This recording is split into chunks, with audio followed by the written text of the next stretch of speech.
After a great day of fantastic panels and amazing information and exchanges of ideas, we're now going to summarize all the panels. And to prove that multi-stakeholderism works, we're going to present 2 or 3 takeaways from each panel. In order to save time, Mike Nelson's going to give them all. Just kidding. Channel through the hat. So I was going to do it, yeah, I think I'll do this in order. So our first panel, our 1115A panel, Truth and Trolls. What are the best 2 ways we can deal with toxic speech while at the same time protecting free speech? Yes, we discussed a large number of kind of use cases. Who is trolling, who is not, how can we protect free speech? I think that the best outcomes we came up with was figuring out how to create the community you want and be very intentional about creating the norms to self-police trolling and to be an active participant as well. Obviously, that doesn't address all use cases, but that was the one we figured out. Very good. Our next panel report will be about critical internet resources. What are our 2 takeaways from our IANA update? Well, I've got 5 or 6 actually. So fast. I followed the rules. Well, do like the audience questions to combine them all into one statement and then call it one question. All right, this is Matthew Shears. Steve Del Bianco is probably on a plane for Paris at the moment, so he asked me to do this. And our rapporteur is Stephanie Duchesneau. So I think I'll just highlight 2. There's a shared belief across the US government and the ICANN community members represented that undertaking the IANA transition was the right decision and that the timing around the transition was appropriate given the maturation of the ICANN community. And the other key one is that expectations are that this transition won't happen until the second half of 2016. While that places this transition on the list of possible topics in the US presidential and congressional campaigns, we feel confident that the community transition proposals can withstand campaign rhetoric and scrutiny. So we aren't afraid of the political calendar and should take the time to get this transition right. Thank you. Very good. 1115 AMC, Digital Trade Agreements as a Strategy for Internet Governance. What are our 2 or 3 top takeaways from that? Well, just before that, I apologize for how cold this room is.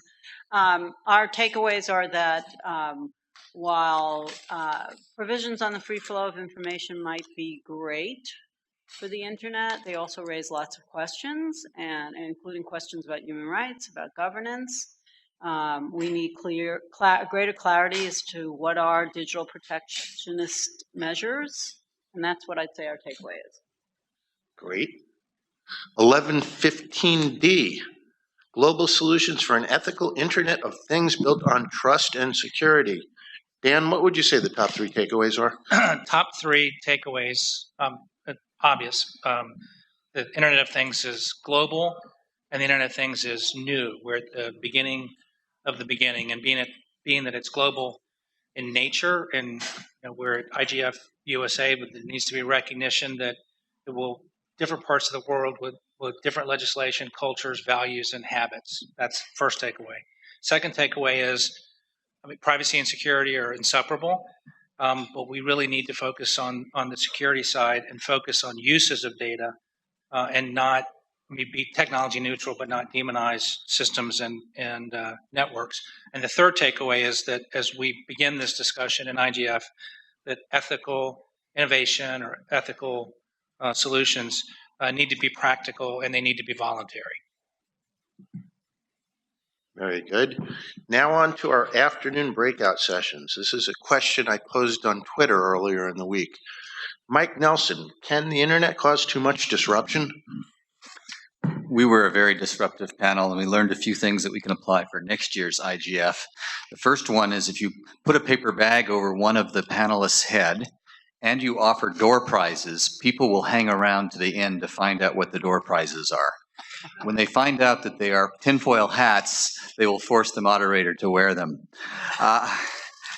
But seriously, a couple of key questions were, is innovation causing too much disruption? The answer was no. The second question was that the right question? The answer was no. And we started asking other questions like, can government do more to help people deal with disruption? Lots of good discussion about that.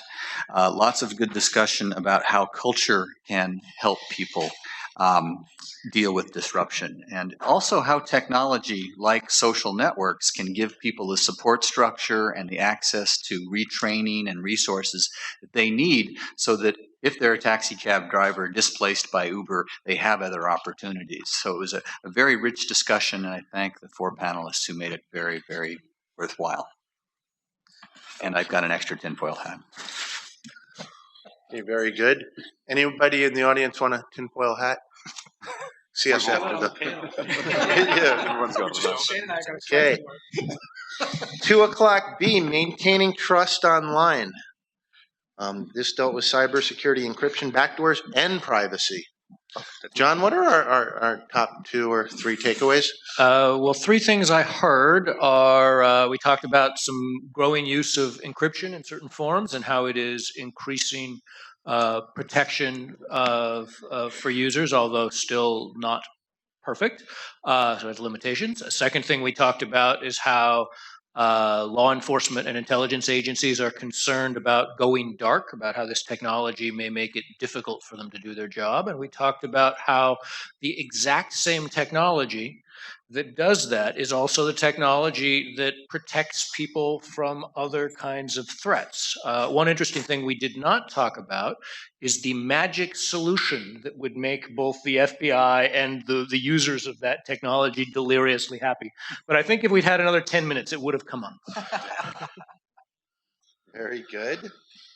Next year, we'll have to build in another 10 minutes. Okay. 2 o'clock, panel C, the WSIS plus 10 and beyond.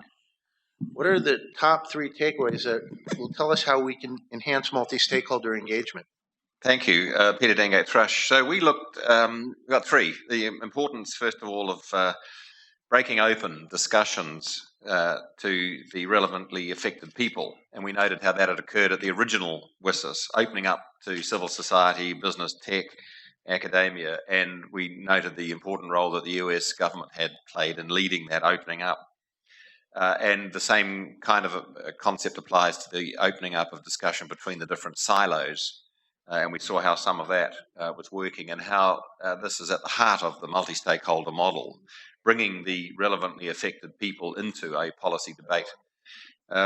And noting as we went that it's, because there'd been some discussion about whether multi-stakeholder was an ism or not, and noting that supporting multi-stakeholderism didn't necessarily mean opposing multilateralism or opposing the role of governments, using the right tools for the right technology, and the view was that multi-stakeholderism is absolutely the right technique for this technology.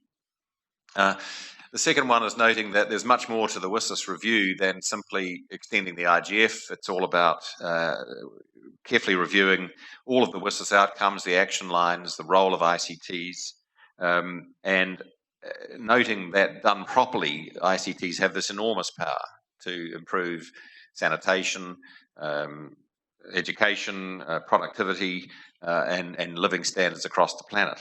And so we don't want to get trapped when we're talking about this into simply thinking it's about the IANA transition or any other semantic exercise. It's a very important thing that we're looking at the whole of the global ICT work that's going on at the UN.